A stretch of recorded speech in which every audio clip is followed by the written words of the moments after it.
Bonjour Jean-Marie Bigard. Merci d'être bonjour. avec nous en direct sur BFM TV. Vous militez pour la réouverture des bars. Ça sauverait des entreprises, ça Absolument. apporterait un peu de joie, dites-vous. Vous l'avez publié en vidéo pour le faire savoir. Elle a été vue des millions de fois, cette vidéo. En réaction, Oui. le président de la République a pris son téléphone pour vous appeler. Qu'est-ce qu'il vous a dit? Je retire mon masque parce que c'est plus facile. Vous pourrez lire sur mes lèvres comme ça. Hein. D'abord, pour l'hydroxychloroquine dont vous venez de parler, encore une fois, deux éléments contradictoires, c'est-à-dire elle est maintenant interdite, sauf pour ceux qui soignent, comme moi, par exemple, des rhumatismes. Ça veut dire faut plus la prendre, mais vous pouvez quand même continuer à la prendre, quoi, globalement.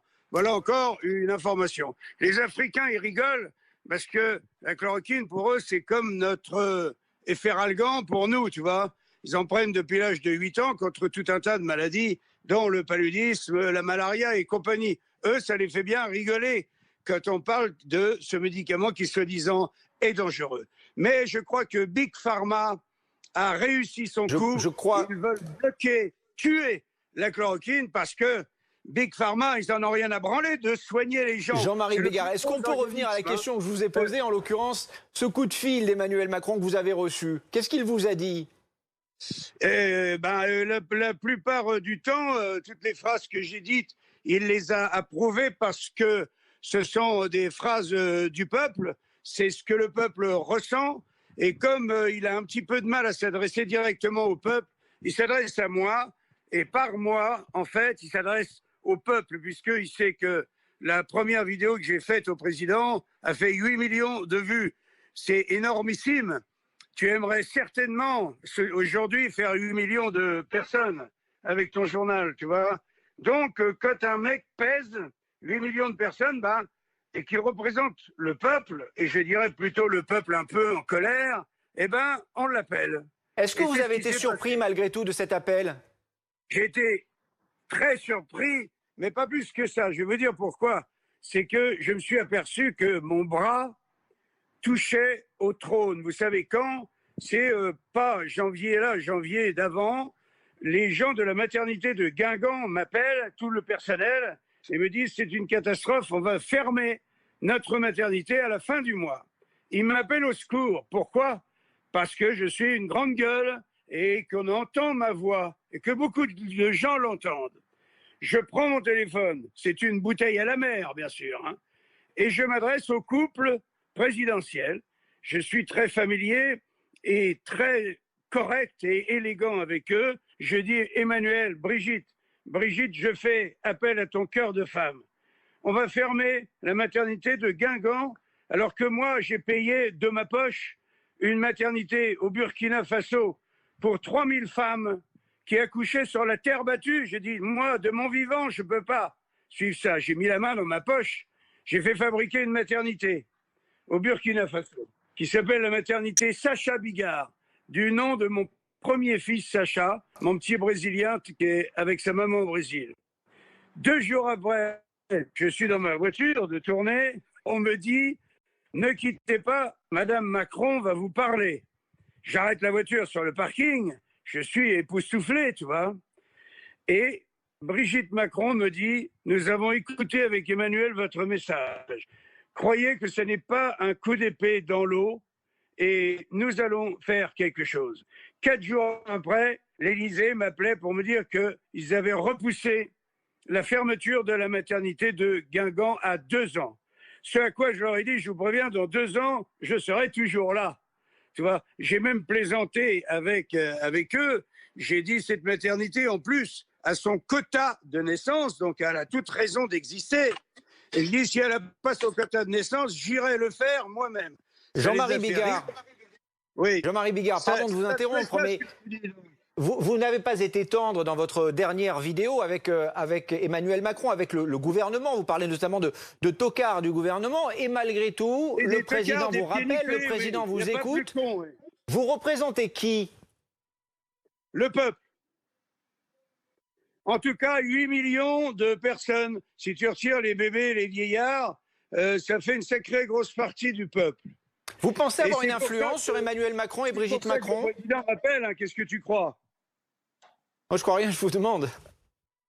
C'est pour ça que je lui ai dit, si j'avais représenté 12 personnes, il n'aurait peut-être pas pris soin de m'appeler. Mais là, pour lui, c'est quand même intéressant, parce qu'il est assez déconnecté du peuple. Donc, en s'adressant à moi, il a encore ce passage avec le peuple. Moi, je suis évidemment, je suis un gilet jaune, je suis à la fois un ami de la police, je suis un petit peu tout, mais en tout cas, je parle avec mon cœur et donc les gens m'écoutent avec Vous leur parlez cœur. avec votre cœur. Est-ce qu'il vous a entendu? Est-ce que vous lui avez parlé comme ça, Emmanuel Macron, comme vous parlez à tout le monde, comme vous me parlez Exactement, maintenant? comme je te parle en ce moment. Qu'est-ce qu'il vous a dit, lui, précisément? Eh bien, que, par exemple, la deuxième fois, c'est appelé plusieurs fois, j'avais réclamé dans ma vidéo un putain d'échéancier. Parce que, une nouvelle fois, il disait oui, oui, ça va venir. Hein, les masques, oui, oui, on les a commandés. Et là, on est en attente. Mais après, j'ai prévu un grand plan avec plein de milliards. Et moi, je lui ai dit, mais on n'en a rien à branler, des milliards d'après. Là, c'est aujourd'hui qu'on est dans la merde. Je Et veux qu'est-ce qu'il vous savoir, a dit? moi, quand les médecins auront, les généralistes, les médecins de ville, quand ils auront suffisamment de masques. Beaucoup sont morts car ils ont contacté leurs patients sans masque puisqu'ils n'en avaient pas.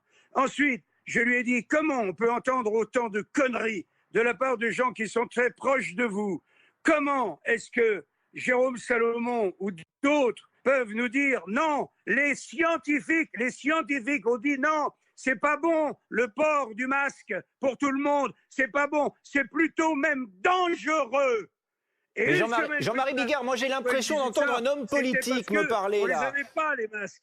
Et une semaine plus tard, ils nous disent le masque est obligatoire. Est-ce que vous allez faire de la politique, Jean-Marie Bigard, au-delà de votre engagement à Paris? Bande de tocards comme ça, qui disent tout et leur contraire. C'est pour ça que j'ai dit, je reprends ton expression, Emmanuel, t'as qu'à traverser la rue pour avoir du boulot. Et bien là, t'as qu'à traverser la rue pour prendre n'importe quel tocard qui sera meilleur que cette bande de menteurs. Et les plus dangereux sont les menteurs. Jean-Marie Bigard, vous le savez peut-être, puisque vous avez l'air d'être très bien informé, à l'Élysée, une candidature dissidente est une hypothèse qui est prise au sérieux, à l'image de ce qu'avait fait un peu Coluche en France dans les années 80 ou de ce qu'a fait plus récemment l'humoriste Beppe Grillo en Italie. Est-ce que cette candidature, ce pourrait être la vôtre? Eh bien, ça pourrait, si ça pouvait aider au peuple à avoir une voix sincère qui ne ferait partie d'aucun parti politique. Oui, ça pourrait me tenter. Comme, par exemple, j'ai soutenu Marcel Campion. Il était d'aucun parti pour la candidature à la mairie de Paris. C'est ça que j'aimais bien. Il était pour essayer de rendre la ville lumière, la ville de la fête, qui est devenue la ville des rats, d'essayer de retrouver un peu de superbe. Et cette candidature, Jean-Marie Bigard, il faut bien le dire, ça a été un échec. Est-ce que vous seriez candidat à la présidentielle de 2022 ? Est-ce que vous seriez prêt à franchir le pas ? Je viens de répondre que ça pourrait m'intéresser si je sentais l'utilité d'avoir quelqu'un de sincère qui représente réellement le peuple. Vous avez le sentiment que le président, que le gouvernement ont pris la mesure de la colère des Gilets jaunes ? Mais ils ne prennent aucune mesure. D'ailleurs, tu remarqueras que Parlement et gouvernement, ça finit par ment, du verbe mentir. Tu comprends ? Donc on ne peut pas y arriver comme ça. Bien sûr qu'ils ne comprennent absolument pas. Il n'y a aucun lien entre eux et le peuple. Mais un jour, quand le peuple va vraiment se réveiller, ça va faire très très mal. Hein, il va falloir que des têtes tombent après tout ça. Ce coup de fil, quand vous dites des têtes tombent, on imagine qu'évidemment que c'est au sens figuré. C'est ce que je vais expliquer le 20 juin. Je fais un spectacle en streaming le 20 juin de 19h30 à 20h30. Et vous promettez deux choses, des révélations, et je vais vous citer, pardon, du sang et du sperme. Qu'est-ce que vous allez dévoiler ? Comme vous n'imaginez pas, ce qui n'est pas le cas là aujourd'hui, puisque je me réserve pour cette soirée en streaming le samedi 20 juin de 19h30 à 20h30. Une petite question toute simple. Jean-Marie Bigard, vous avez reçu un coup de fil du président de la République. Est-ce que vous n'avez pas le sentiment que ce coup de fil, c'était peut-être aussi pour essayer de maîtriser votre voix, vos critiques? Bien sûr que c'est évident, puisque je représente un danger potentiel. Tu comprends? Je le sais, ça n'est pas la première fois que ça m'arrive. J'ai 66 ans, tu vois, et j'ai serré beaucoup de fois la main de Jacques Chirac. Le président Sarkozy m'a emmené au Vatican voir le pape, et il m'a emmené voir le pape comme le plus gros donateur individuel français. Il a raconté ça au Saint-Père, tu vois, et j'ai été très honoré. Donc je sais que mon bras, comme on disait avant, touche au trône. Ça veut dire que je sais que le premier coup de fil que m'a donné Emmanuel Macron, il m'a dit, c'est Patrick Sébastien qui m'a donné votre téléphone. Je vous ai écouté, je vous écoute toujours. J'aimerais bien parler avec vous. Franchement, Jean-Marie Bigard, franchement, qu'un président de la République vous appelle dans la période actuelle, est-ce que vous n'avez pas trouvé ça un peu too much pour reprendre une expression populaire? Il n'y a pas besoin de parler de période spécialement. À partir du moment où quelqu'un représente fortement, ce qui est mon cas, la voix du peuple, on l'appelle. Vous avez trouvé ça normal, tout à fait normal que le président de la République vous appelle? Tout le monde s'est offusqué que François Mitterrand appelle Guy Bedos. Dis-moi, est-ce qu'on s'en est offusqué à l'époque? Pourquoi des gens essayent de me traîner dans la merde? Parce que y en a même qui disent presque que je vais profiter de ça. Mais j'en ai rien à foutre, moi. J'ai dit aux journalistes, je n'ai peut-être pas de carte de presse, mais j'ai une paire de couilles. Et peut-être que vous n'avez rien à dire au président d'intéressant. C'est sûrement pour ça qu'il ne vous appelle pas. Mais la différence entre, par exemple, François Mitterrand et Guy Bedos, c'est que, sauf erreur de ma part, à l'époque, Guy Bedos n'avait pas insulté François Mitterrand. Vous avez insulté quand même Emmanuel Macron et ce dernier prend son téléphone pour vous appeler. Je l'ai sollicité par des mots et des phrases du peuple, qui émanent en tout cas du peuple. Et il a été touché par ça. Il n'a pas rappelé le mec qui lui a chié dessus. Il a rappelé un homme, pas l'auteur du lâcher de salope. Il a rappelé Jean-Marie Bigard. Parce qu'il pense que ce que dit Jean-Marie Bigard est très écouté par le peuple. Et tout d'un coup, il se dit, j'ai envie d'aller parler à l'oreille des chevaux, comme on dit, mais j'ai envie de connaître son avis. Et tout ce qu'il dit m'intéresse. Et souvent, c'est d'une logique implacable. C'est ça, moi, je n'ai aucune compétence dans quelque secteur politique que ce soit. Mais je sais dans beaucoup d'endroits ce que je ferai. En ce moment, par exemple, j'ai entendu avant-hier, il y a un rapport qui dit que la fraude aux aides fiscales a augmenté de 183%. 45 milliards d'euros. Ni le Parlement ment, ni le gouvernement ment, ne s'en occupe. On n'en a rien à branler de 45 milliards, franchement. Jean-Marie Bigard, au-delà de la fraude fiscale, est-ce qu'Emmanuel Macron a réussi à vous rassurer? Est-ce qu'il a réussi à vous rassurer, le président? Est-ce que, à ceux qui vous suivent, les personnes qui ont regardé les millions de personnes qui ont regardé votre vidéo, vous diriez maintenant, écoutez, faites-lui confiance? Je dirais que cet homme a un énorme besoin, comme tous les présidents que j'ai connus d'ailleurs, d'avoir de la confiance.